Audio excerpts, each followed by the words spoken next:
Bonjour à tous et bienvenue sur Afromédia, votre chaîne d'information sur l'Afrique et ses enjeux. Aujourd'hui, nous abordons un sujet grave, un rapport accablant de Human Rights Watch qui accuse l'armée burkinabé et des milices alliées d'avoir massacré plus de 130 civils Pulse dans la région de la boucle du Moon en mars 2025. Ce drame met en lumière les tensions ethniques et la spirale de violence dans un pays en proie à l'insécurité.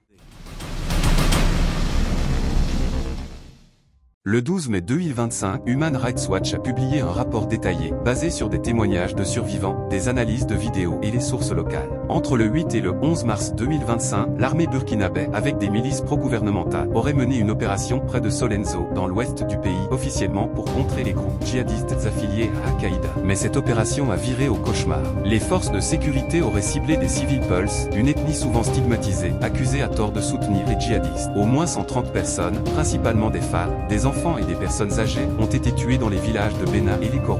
Des hélicoptères et des drones militaires survolaient la zone, suggérant un contrôle direct de l'opération par l'armée. Le peuple peul est souvent pris en étau dans le conflit burkinabé. Depuis l'émergence des groupes djihadistes au Sahel, cette communauté pastorale subit des discriminations. Les autorités et certaines milices les accusent de collusion avec les insurgés, ce qui alimente des violences ciblées. Ce massacre n'est pas isolé. Human Rights Watch avait déjà accusé l'armée d'avoir tué 223 civils en février 2024. En réponse, le groupe djihadiste JNIM a mené des attaques de représailles dans la province de Sourou, tuant au moins 100 civils dans des villages soupçonnés de collaborer avec l'armée. Cette spirale de violence montre à quel point la situation est hors de contrôle. Plus de 60% du territoire burkinabé échappe au contrôle du gouvernement et les civils paient le prix fort. Le gouvernement burkinabé, dirigé par le capitaine Ibrahim Traoré depuis le coup d'État de 2022, n'a pas officiellement réagi à ce rapport. Par le passé, il a qualifié des accusations similaires de « sans fondement ». Pourtant, des vidéos circulant sur les réseaux sociaux montrant des exactions ont choqué l'opinion publique africaine.